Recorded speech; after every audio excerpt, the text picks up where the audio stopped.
Jangan pemerintah hanya turun, lihat di sekolah-sekolah atau universitas yang ada di kota. Coba ke desa-desa. Pembangunan aja kita tidak layak. Kursi mejanya juga tidak layak untuk diduduki. Bagaimana kita mau mendapatkan pendidikan yang layak, bermanfaat bagi masyarakat? Tapi kita utamakan perdamaian, lalu kita kedepankan adab kita, kan semua akan indah. Semua akan indah. Semua akan indah kalau itu kita utamakan adab kita, damai dengan semua orang. Sekarang Anda pintar, Anda banyak duit, tapi kalau Anda punya banyak musuh, apa nikmatnya itu? Dua-duanya. Tapi putra-putri, patimura muda yang harus kita perjuangkan adalah ya mereka harus pendidikan yang bagus, agar mereka memperhatikan daerah kita, memperjuangkan daerah kita. Karena hari ini ya seperti yang sudah tadi dikatakan bahwa masa depan bangsa ini ada di Maluku, ada di Indonesia Timur. Tapi kita selalu dilihat sebelah mata.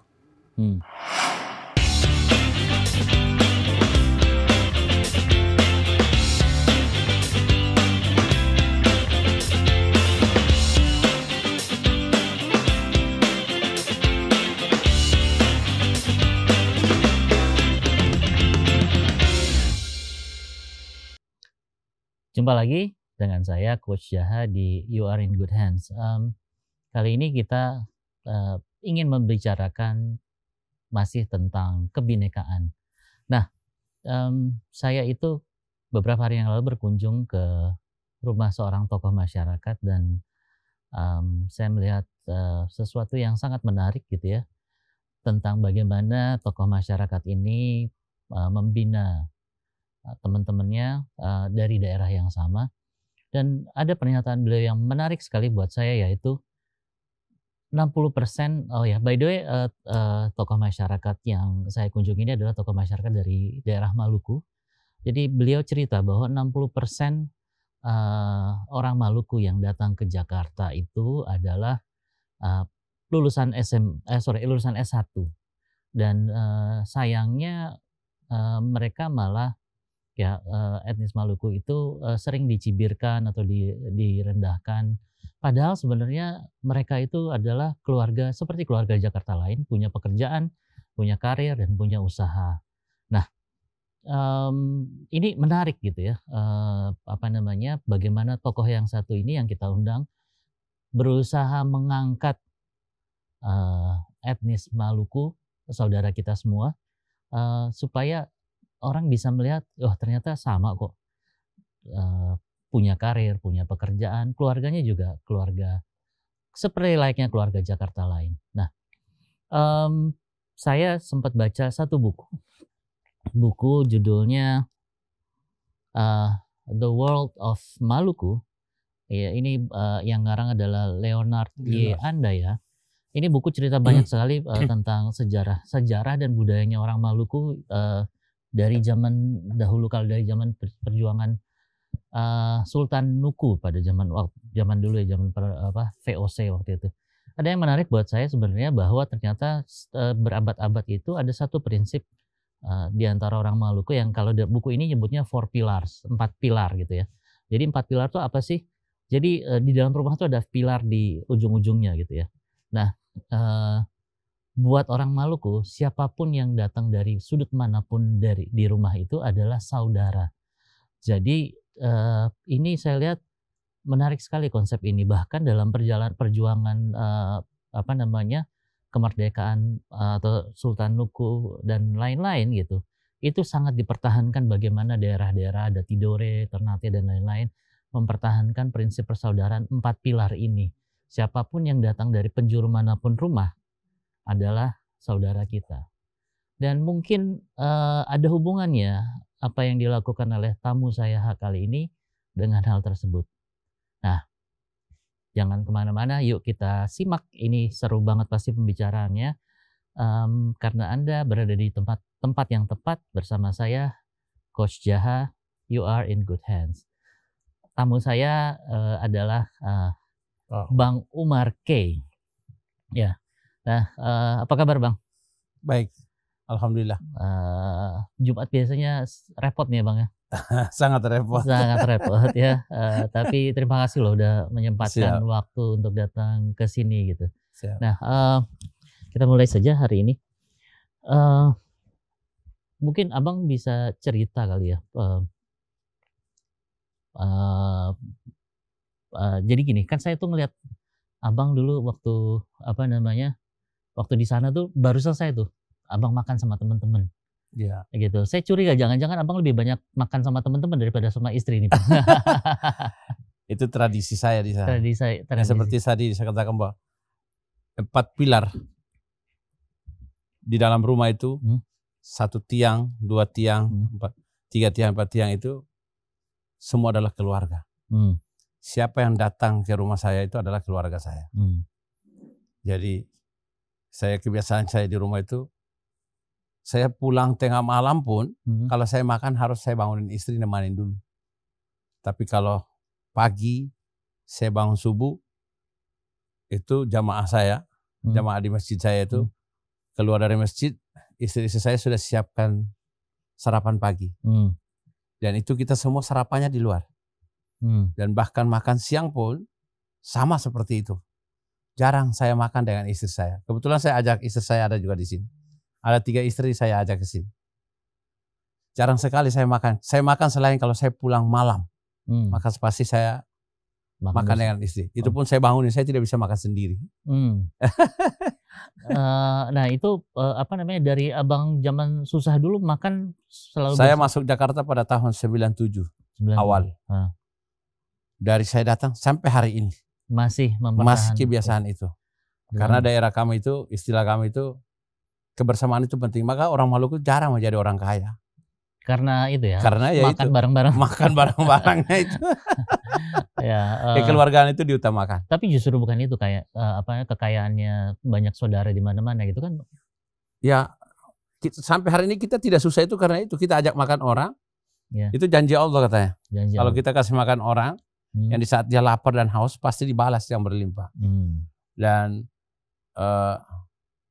banyak teman-temannya. Hari ini kita tidak susah karena saat kita semua orang datang. Tidak pernah lihat kita susah. Kita kesulitan sedikit, mereka datang untuk bantu kita. Ada satu hal lagi yang menarik waktu saya ke sana tuh, Bang. Kebetulan pas azan asar itu. Azan asar tuh saya jadi ingat waktu kecil tuh. Kalau saya males sholat gitu. Nah ini Abang itu ngambil sapu. Semua teman-teman Abang, ayo sholat pada ke masjid semua. Dan saya jadi ingat waktu kecil saya gitu. Jadi saya memang dari kecilnya seperti itu. Saya masa kecil saya itu orang tua saya dan orang tua angkat saya itu, mereka tidak pernah tegaskan saya untuk belajar baca buku. Tapi di saat jam sholat dan ngaji, terlambat, pasti saya dipukul. Jadi sholat terlambat dipukul. Ngaji kalau salah huruf pun, pasti digigit, dicubit pakai tempurung. Jadi tempurung itu dibelah, terus sebelahnya itu digergaji. Jadi kalau ngomong kasrah hurufnya salah, tajawidnya salah, itu digigit lidahnya. Contoh kayak kita sebut sot do ain agnya, itu salah itu dijepit. Jadi kebiasaan saya itu ya itu. Di rumah saya anak saya 24. Satu baru lahir. Hari ini usia sudah 42 ya. 40. Kalau tidak salah, 42 hari. Besok ini cukur rambut. Hari Sabtu besok. Nah, anak-anak saya itu alhamdulillah. Saya tidak pernah biarkan mereka lewati satu waktu sholat. Bahkan sampai ke anggota saya. Paman-paman saya sekalipun, orang tua saya sekalipun. Tepat waktu harus semua ke masjid. Karena di tempat saya itu saya bangun masjid. Alhamdulillah. Masjid saya itu namanya Masjid Ar-Romlah. Ar-Romlah itu nama ibu saya. Alhamdulillah sampai hari ini.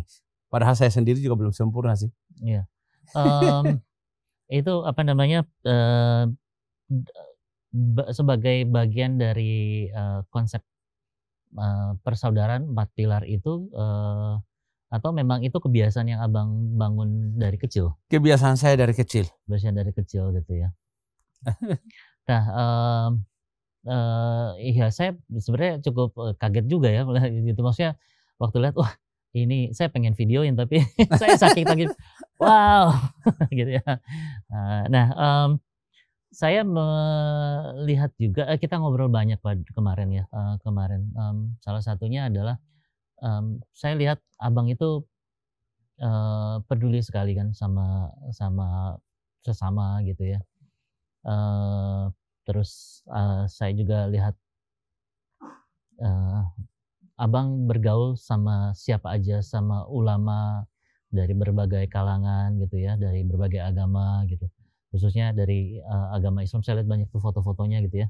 Iya. Nah, apa namanya, eee, ini, bagaimana Abang bisa sampai kenal dengan para tokoh-tokoh masyarakat, Iya. ulama-ulama khususnya ya, ulama Iya, karena saya memang selama Jakarta saya hidup di jalan, walaupun didasari dengan agama. hmm, Karena dengan kehidupan ekonomi, maka saya harus bergaul dengan siapa saja. hmm, Tapi setelah kerusuhan 98 di Maluku, hmm, dan kejadian kerusuhan itu menjadi pengalaman pahit bagi kami masyarakat Maluku. Dan saat itulah kami mencoba untuk buat pendekatan diri dengan seluruh dengan seluruh eh, elemen masyarakat dan tokoh-tokoh agama yang ada di Jakarta, agar bisa membantu daerah kami menjadi daerah yang damai. oh itu alasannya. Ya, dan saat itulah juga saya sendiri juga memang eh, ujian cobaan saya itu, kita dulu hidup selalu di tempat hiburan malam. Di samping TVRI ini, Hotel Mulia itu menjadi tempat hiburan saya juga di situ. Dengan waktu yang berjalan, usia mendewasakan kita. Pada akhirnya saya harus buat pendekatan diri dengan para ulama. Agar bagaimana merubah kita punya moral, merubah kita punya adab, kita punya akhlak, agar kita menuju ke jalan yang baik. Nah, akhirnya saya harus datang ke para tokoh-tokoh agama. Dan saya yang harus mencari tokoh-tokoh agama untuk saya bisa berteman dengan mereka. Karena sepatah pepatah bahwa kita bergaul tergantung pada lingkungan. Maka saya harus dekat dengan para ulama-ulama itu. Dan alhamdulillah hari ini tempat-tempat yang dulu kita sering main, tempat hiburan malam, alhamdulillah saya sudah dari tahun 2010 tidak pernah masuk ke tempat-tempat begitu lagi. Dan hari ini saya memimpin satu organisasi yang namanya Front Pemuda Muslim Maluku. Nah, di organisasi kami itu juga harusnya pemuda muslim semuanya muslim. Tapi itu juga di dalam anggaran dasar kami itu seluruh agama ada. Oh iya. Dan bahkan hari ini semua suku juga ada. Oh gitu. Maka kita juga harus berbuka diri dengan walaupun seluruh. Namanya Front Pemuda Muslim Maluku. Bisa dibuka di website, di YouTube, Google, ramai. Nah, di situ harus kita membuka diri dengan semua orang. Saya berkenalan dengan asisten Abang yang beragama Protestan. Gitu nah, ada adik saya yang namanya Leo. Itu dia wakil bendahara umum, itu Protestan. Dan bukan hanya beliau saja, ada artis penyanyi Ambon namanya Dodi Latu Hari-Hari. Juga menjadi salah satu wakil ketua bidang. Jadi ormas kita tuh bukan hanya pemuda muslim, bukan hanya masyarakat muslim saja, agama muslim saja, tapi ada Protestan, Katolik. Bahkan ada Cina di situ. Kalau nggak salah ada sahabat Abang yang orang Jawa yang Abang ada banyak, bahkan Betawi ada. Kita tinggal tanah Betawi. Anggota juga di dalamnya. Dari situ bahkan ada yang jadi ketua bidang. Dulu memang belum ada perubahan anggaran dasar, memang dari agama lain itu menjadi anggota kehormatan. Setelah kongres tahun kemarin, kita merubah anggaran dasar dan anggaran rumah tangga.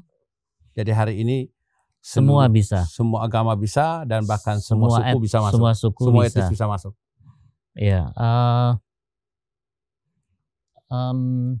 Nah, saya kebetulan tadi Abang sempat bawa tentang kerusuhan di Ambon tahun 98. Saya kebetulan menjadi konsultan ADB pada sekitar tahun 2000 berapa ya, saya lupa, 2006 kalau nggak salah ya, 2006. Nah, saya melihat pendidikan di sana jadi sangat tertinggal pasca kerusuhan karena belum ada orang yang mau kembali ke Ambon. Dan apa namanya, karena kan guru-guru di sana tergantung dari luar gitu ya, Bang. Ya. Jadi guru-guru yang panik pasca itu keluar dan belum mau kembali, sehingga saya menyaksikan pendidikan pada saat itu sangat terbengkalai. Sekarang udah kayak apa, Bang? Ya, saya sedikit menegaskan kepada masyarakat bahwa dan teman-teman bahwa pendidikan hari ini, contoh kami sendiri. Di anggota saya itu hampir 40.000 sekian. Itu lebih dari 50%, 60% sarjana. Tapi pendidikan sarjana tadi, sarjana yang ada di Jakarta beda dengan sarjana, titel sarjana yang keluar dari Maluku. Jadi kalau saya perbandingan bahwa sarjana yang lahir dari Maluku dengan sarjana yang lahir dari Jakarta, perbedaannya adalah sarjana yang lahir Maluku itu seperti SMP, padahal titelnya sama. Dan sarjana yang ada Jakarta, ya benar-benar sarjana. Di sana itu titel sarjana Maluku itu sama dengan SMP. Ilmu pengetahuannya. Karena apa? Guru dan para dosennya juga berbeda. Dosen di sini, sarjana S1, mengajar di S1 sama dengan di sana. Ya, perbandingan sana SMA, di sini SD. Kan begitu. Di sana SMP, di sini ya di sana SMP, SMA, di sini SMP. Di sana SMP, di sini SD. Kualitasnya. Jangankan kualitas guru dan dosen. Tempat yang kita duduk untuk mendapatkan ilmu pengetahuan saja tidak layak. Jangan pemerintah hanya turun, lihat di sekolah-sekolah atau fakultas universitas yang ada di kota. Coba ke desa-desa. Pembangunan aja kita tidak layak. Kursi mejanya juga tidak layak untuk diduduki. Bagaimana kita mau mendapatkan pendidikan yang layak? Sebagai putra daerah, apa rencana Abang? Ya, saya ingin menyampaikan, menegaskan kepada pemerintah pusat agar harus memperhatikan pendidikan yang ada di Indonesia Timur, khususnya di Maluku. Baik dari pembangunan sampai ke soal guru dan para dosennya. Nah, hari ini guru-guru dosen, guru-guru yang tadinya honor juga harusnya bahkan mau dikeluarin. Kita menentang itu. Mereka di sana ngajar juga 1 bulan gaji berapa? Nah, itu juga mereka mau keluarin. Dan bahkan sampai ke setiap tahun harusnya. Saya ingat sekali bahwa sekian tahun yang lalu, setiap tahun itu Pemda, contoh Kabupaten Kota Madia, provinsi itu, Pemda itu mendapatkan jatah pegawai negeri harus 100 orang. Hari ini semua nasib, baik itu 34 provinsi, nasibnya ada pada komputer. Siapa yang layak, siapa yang mampu, maka komputer yang menjawab dia harus berhasil. Di mana pendidikan sana saja terbatas, tempatnya saja tidak memadahi, gimana mau disamakan ilmu pengetahuan semuanya sama? Maka saya ingin minta kepada pemerintah bahwa aturan itu harus dihapuskan. Karena jatah yang harusnya 100 orang menjadi pegawai negeri, terhitung di sana satu desa. Contoh di Kota Madia, di provinsi kabupaten saya itu, hampir 200 desa dan dusun. Nah, di sana itu 100 orang itu harusnya kalau dibagi rata harus belum mencukupi. Kan begitu. Memang kita utamakan bagi yang mampu, yang punya pendidikan, bagus. Agar bisa membangun daerah itu juga lebih bagus. Bukan kita taruh jatah aja bahwa sekalipun pintar terus harus desa ini 1 orang, desa ini 1 orang. Tidak mungkin juga begitu. Tapi yang tadinya 100 orang mengadu nasib di komputer, ujung-ujungnya hanya 2-3 orang yang berhasil lulus.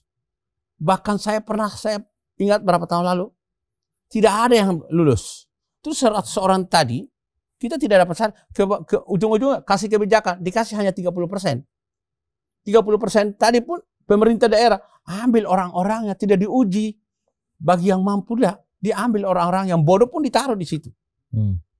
Bagaimana daerah bisa berkembang kalau seperti itu?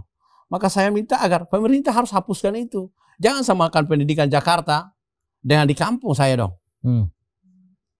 Kalau mau seperti itu harus diperhatikan. Pendidikan, pembangunan dan guru-guru harus diperhatikan. Agar mereka juga punya kemampuan kualitas yang bagus. Kan itu. Nah,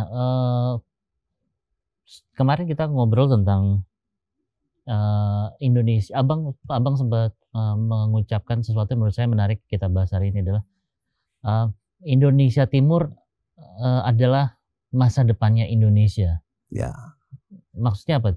Ya. Buka di YouTube saya Umar K. Prabowo.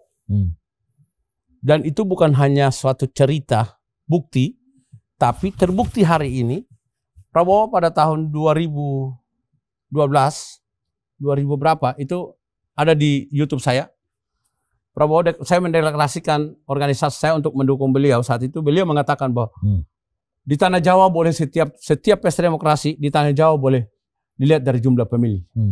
Tapi masa depan bangsa ini ada di Indonesia Timur. Oh, oke. Jadi mengacu pada pernyataan. Dan bukan hanya mengacu pada pernyataan Prabowo, tapi faktanya hari ini, Marcella hari ini, kita dengarkan Marcella hari ini adalah perusahaan minyak yang terbesar dunia lagi bahkan. Kalau itu berjalan, karyawan yang dibutuhkan saja itu di kabupaten saya, 4 kabupaten kota dan desa, 4 kabupaten, jumlah jiwa aja tidak mencukupi untuk kebutuhan karyawan di sana. Dan bahkan di Ambon, di Papua, kita lihat Papua emas, di Maluku, di Ambon, emas berlimpah di mana-mana. Tapi dicuekin begitu saja, lalu pengusaha-pengusaha yang hebat minta izin dari pusat, mereka turun ambil hasilnya. Ikan, harusnya kita berapa tahun lalu, masih zaman Jokowi, harusnya kita Maluku lumbung ikan. Tidak juga. Kira-kira di Jawa ini ada hasil apa yang ada di Tanah Jawa? Tidak ada. Hanya setiap pesta demokrasi, jumlah pemilih yang menang di sini. Tapi masa depan bangsa ini apa yang hasilnya di Tanah Jawa? Tidak ada. Oke, jadi satu ada isu pendidikan di sana yang kurang. Padahal Indonesia Timur adalah masa depan dengan masa depan bangsa ini. Sumber daya manusianya, sumber daya alamnya gitu ya. Nah, kira-kira para tokoh masyarakat Maluku ini harus berbuat apa agar pemerintah mau memperhatikan Indonesia Timur, tidak hanya Maluku tapi Indonesia Timur lah.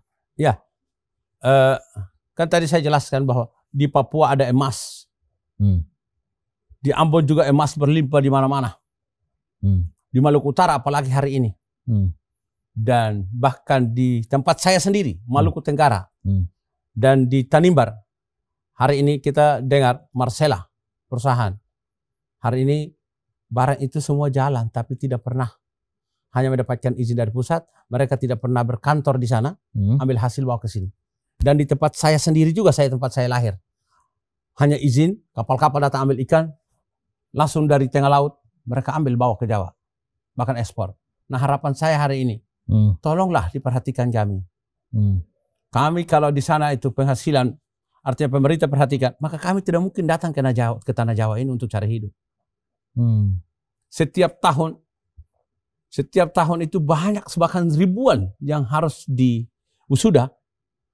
Harapan orang tua itu setelah mereka kuliah dan wisuda mereka bisa mendapatkan nasib yang bagus. Tapi setelah wisuda, kapal dan pesawat datang. Setelah wisuda hari ini, 1 bulan kemudian, saya adalah pelaku penampung pemuda yang ada di Jakarta. Yang kapal datang 1 bulan kemudian setelah wisuda dan pesawat datang, mereka datang jadi premanis, mereka datang jadi debt collector dengan sarjana S1 dan S2. Harapan saya tidak boleh lagi, cukup saya saja. Jangan lagi ada yang seperti itu. Maka saya minta kepada pemerintah pusat, apalagi hari ini Prabowo, ya pemilihan presiden yang sudah dimenangkan oleh Pak Prabowo, saya berharap dan saya minta agar setelah dilantik, sudah sekian tahun kami orang Maluku tidak pernah mendapatkan jatah menteri. Kita lihat di Papua hari ini, OPM masih beraksi. Dulu Aceh, GAM, mereka mendapat hadiah jatah otonom. Papua otonom. Maluku punya penghasilan banyak. Kami belum berteriak. Kami diberikan kesadaran. Kami normal. Kami ingin bicara dengan baik. Perhatikanlah Maluku. Ya. Kami tidak pernah mendapatkan hadiah menteri. Maka saya minta kepada Pak Prabowo, tolong berikan kami hadiah menteri. Dan perhatikanlah kami pemuda-pemuda Maluku. Jangan lihat kami sebelah mata. Kami punya kemampuan. Diberikanlah kepercayaan kepada kami. Kita buktikan bahwa kita sanggup atau tidak. Ini kita kebetulan Bang Umar bawa ini ya. Kita setelah pemilu ini kan kemarin terpolarisasi ya. Pemilih si A, si B, si C gitu. Nah, terkait yang tadi itu saya juga kebetulan baca di internet bahwa Abang mendamaikan sejumlah pemuda yang bertikai dari daerah Abang ya gitu. Nah, itu rahasianya apa Bang bisa melerai atau mendamaikan lagi tuh rahasianya apa Bang? Rahasianya hanya satu. Kita utamakan kekeluargaan. Kita boleh berbeda. Tapi kita tetap merah putih kan begitu. Dan setiap pesta demokrasi pasti ada kalah, ada menang. Ada lawan. Tapi kan bukan di saat kita kalah terus kita menjadi permusuhan, kita bermusuhan, tidak. Di saat kita menang terus kita tinggalkan yang kalah, kan tidak. Yeah. Tetap juga harus kita menjadi satu. Nah, Abang mestinya sering melelai orang berantem gitu ya. Nah, itu hobi saya itu. Nah, apa namanya? Melerai bangsa yang terpolarisasi ini kira-kira apa ini saran? Gini, kalau orang pintar belum tentu. Dia pintar tapi kalau tidak punya adab sama saja. Kan begitu. Nah kalau dia pintar tapi kalau dia selalu berpikir negatif, dia melakukan hal-hal yang tidak baik, tidak benar, bagaimana kepintaran itu bermanfaat bagi masyarakat? Tapi kita utamakan perdamaian, lalu kita kedepankan adab kita, kan semua akan indah. Semua akan indah. Semua akan indah kalau itu kita utamakan adab kita, damai dengan semua orang. Sekarang Anda pintar, Anda banyak duit, tapi kalau Anda punya banyak musuh, apa nikmatnya itu? Dua-duanya. Nggak ada nikmatnya. Nggak ada nikmat. Ya.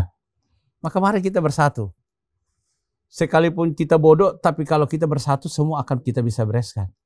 Semua akan kita gampangkan. Dan semua akan mudah jalan.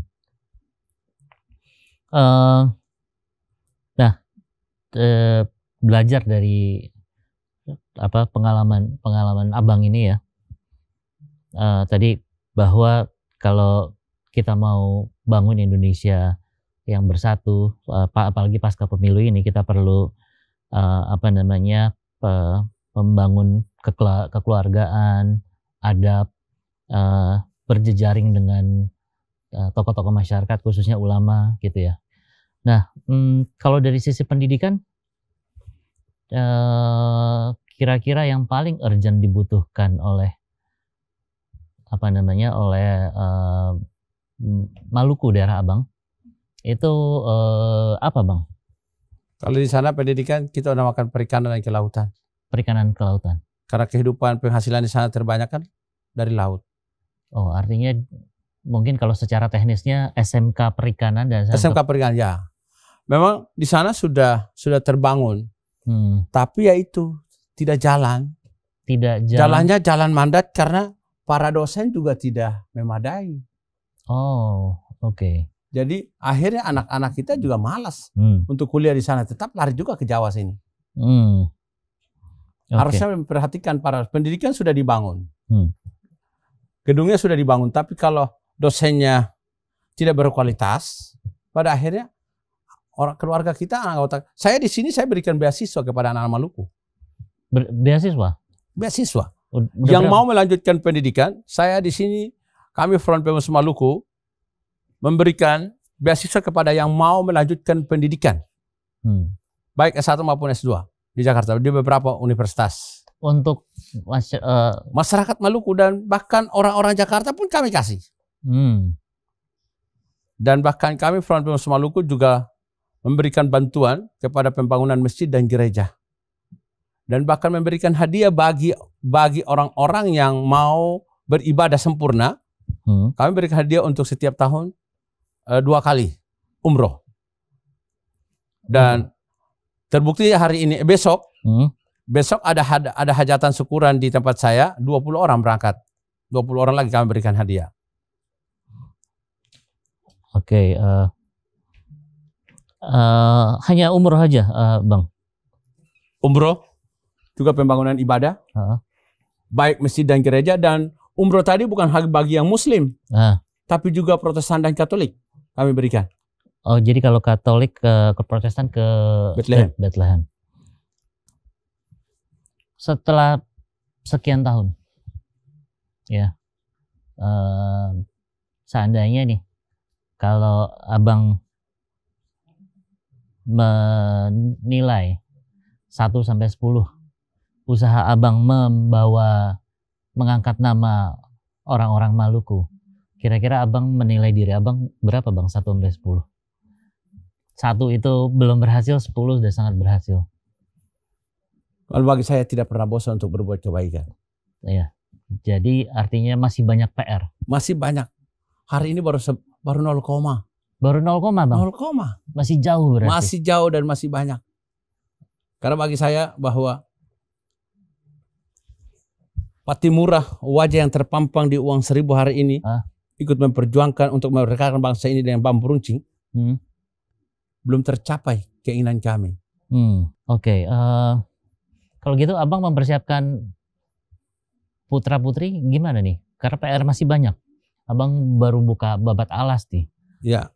Jadi kalau putra-putri untuk dari anak-anak saya itu sudah menjadi kewajiban, tidak boleh harus kita itu. Tapi putra-putri Patimura muda yang harus kita perjuangkan adalah ya mereka harus pendidikan yang bagus, agar mereka memperhatikan daerah kita, memperjuangkan daerah kita. Karena hari ini ya seperti yang sudah tadi dikatakan bahwa masa depan bangsa ini ada di Maluku, ada di Indonesia Timur. Tapi kita selalu dilihat sebelah mata. Maka kita punya tugas hari ini bagaimana memerdekakan mereka dengan pendidikan, moral mereka dengan baik, akhlak mereka, adab mereka dengan bagus. Dan mereka punya nafsu untuk mereka memperjuangkan terus kemerdekaan bangsa ini. Oke, kira-kira bayangan Abang Indonesia Emas 2045 Maluku seperti apa, Bang? Ya kita berharap, kita punya harapan. Tadi sudah saya sampaikan bahwa Indonesia Emas apabila Maluku mendapatkan bagian, mendapat jatah dari Prabowo yang hari ini sudah terpilih menjadi presiden, maka kami anggap bahwa kami akan turut dan menjadi kewajiban untuk kita memperjuangkan Indonesia ini menjadi Indonesia Emas pada tahun 2045. Tapi hari ini kami belum mendapatkan. Gimana kami bilang bahwa harus Indonesia akan menjadi Indonesia Emas di tahun 2045? Kami belum dikasih. Kemarin kita dukung yang lain. Tapi siapa yang menang hari ini, Pak Prabowo menang hari ini, maka semua adalah bagian. Kita semua harus mendukung. Ya. Kan begitu, Bang? Betul. Nah, saya tuh lihat kemarin tempat yang saya kunjungi, tempat Abang itu kan luas sekali itu, Bang. Ya. Nah itu penggunaannya selain untuk makan-makan apa aja tuh, Bang? Di situ saya setiap kegiatan hari besar Islam maupun anggota-anggota saya yang mau menikah dan bahkan kegiatan-kegiatan warga juga dan juga bahkan kegiatan-kegiatan pemerintah Kota Bekasi selalu ada di situ tempat saya. Oh, dan jadi tidak pernah disewa. Tidak terbuka untuk umum, tidak perlu disewa. Terbuka untuk umum. Oke. Kamu udah berapa orang yang dinikahin di situ, Bang? Di situ sudah hampir 300 orang saya nikah di situ. Saya nikahin di situ. Anggota saya banyak soalnya. 300 orang ya. Dari tahun berapa itu dipakai buat Saya baru di situ pada tahun 2010 kemarin. Sejak Baru 2010 ya? 14 tahun. Udah 14 tahun berarti. 14 tahun hari ini. Saat ini. Oke. Tadi Abang sudah ini banyak sekali, masih banyak PR memang ya untuk ini. Mungkin boleh ditampilkan. Oke. Ya, pembicaraan kita hari ini kita melihat bahwa apa yang Abang lakukan itu memang berakar dari prinsipnya orang Maluku ya, bahwa kalau mungkin terkenal Katong Samoa Basudara itu. Katong Samoa Basudara. Sama Basudara. Bahkan kalau nggak salah Abang kemarin bilang tidak perlu satu darah untuk apa? Pepatahnya apa ya? Saya itu. Tidak perlu satu darah untuk bisa jadi saudara gitu ya. Ya, jadi karena orang Maluku, siapapun yang datang dari sudut-sudut penjuru rumah itu adalah saudara kita. Dan kalau saya lihat Abang ini memulai membangun masyarakat dengan makan gitu ya, Bang. Dengan makan. Dan saya juga betul Abang cerita, saya juga pernah dengar cerita bahwa Rasulullah juga suka memulai diplomasi dengan makan gitu ya. Lalu Abang punya cerita yang mulia, yaitu menampung pemuda supaya mereka nggak tersesat di jalan, harus bisa lebih daripada yang Abang pernah lakukan, harus bisa lebih baik dan bisa ujungnya membawa kebermanfaatan buat buat Maluku gitu ya. Dan ada beberapa konsep sebenarnya dari yang Abang lakukan, bahwa kalau kita ingin mempersatukan bangsa ini, kita mesti mempertahankan adab dan akhlak kita gitu ya, Bang. Ya. Kekeluargaan, biar gimana pun kita ini masih merah putih, dan kita perlu beragama dengan baik, tidak pandang bulu gitu ya, membantu baik masjid, gereja, dan ataupun bangunan ibadah orang beragama lain. Terus juga tadi Abang bilang umroh dan ke Bethlehem ya. Siap. Bethlehem. Nah, dengan demikian sebenarnya karena kita tidak pandang bulu memperlakukan semua elemen bangsa ini dengan baik, maka kita bisa mempersatukan bangsa ini, kita bisa kembali lagi sebagai satu bangsa pasca pemilu, dan kita akan sama-sama bisa mencapai apa yang namanya Indonesia Emas. Dan pesan Abang terutama sebenarnya adalah kita harus diperhatikan. Ya, harus diperhatikan karena masa depan Indonesia menurut Bang Umar dan Pak Prabowo ya tadi ya, adalah ada di Indonesia Timur. Ini berapa tahun Abang mulai mulai mengumpulkan teman-teman ini sampai detik ini? Sudah dari 98. Wah, berarti hampir 30 tahun ya? Lumayan. Kebetulan ada istri saya juga, saya 98, saya kawin 2000. Tahun 2001. 2001. Tidak lama saya menikah. Kebetulan ada di sini. Ya, meskipun sudah puluhan tahun ya, tapi PR-nya masih banyak. Masih banyak sampai hari ini. Sampai hari ini PR-nya masih banyak, dan ini generasi muda berikutnya. Mudah-mudahan podcast kita hari ini, You're in Good Hands, bisa menginspirasi para pemuda-pemuda dari Maluku bahwa penting sekali mempertahankan adat dan budaya yang baik dari Maluku, yaitu prinsip bahwa siapapun yang datang dari 4 penjuru sudut rumah adalah saudara kita. Rumah kita Indonesia, siapapun yang datang dari 4 penjuru Indonesia adalah saudara kita. Dan kita sama-sama harus berusaha sebaik-baiknya memajukan bangsa ini dengan adab dan akhlak, sikap kekeluargaan, ya, dan kehidupan beragama yang saling toleransi, dan yang paling penting adalah makan-makan ya, Bang. Karena orang Maluku itu harus kenyang dulu. Gitu ya. Ya sama, saya juga orang Sumatera, ibu saya Padang, bapak saya Batak. Kalau kami berkunjung ke rumah seseorang, itu saat yang paling tepat untuk menghormati orang yang kami kunjungi adalah jam makan. Nyaman. Karena mereka pasti akan mengundang kita makan dan mereka sangat terhormat Amin. ketika mengajak orang-orang makan gitu. Jadi ya marilah kita menyatukan Indonesia melalui makan-makan. Amin. Nah, sobat, ini pengalaman yang sangat menarik bisa berbicara dan berinteraksi dengan Bang Umar Kay gitu ya. Mudah-mudahan hari ini kita banyak dapat inspirasi dan jangan lupa untuk selalu nonton acara-acara di TVRI baik yang di YouTube maupun yang di TV terestrial, dan jangan lupa juga untuk selalu memantau channel kami karena Anda berada di tangan yang tepat. You are in good hand bersama saya, Coach Jaha. 3, 2, 1, cut. Bagus.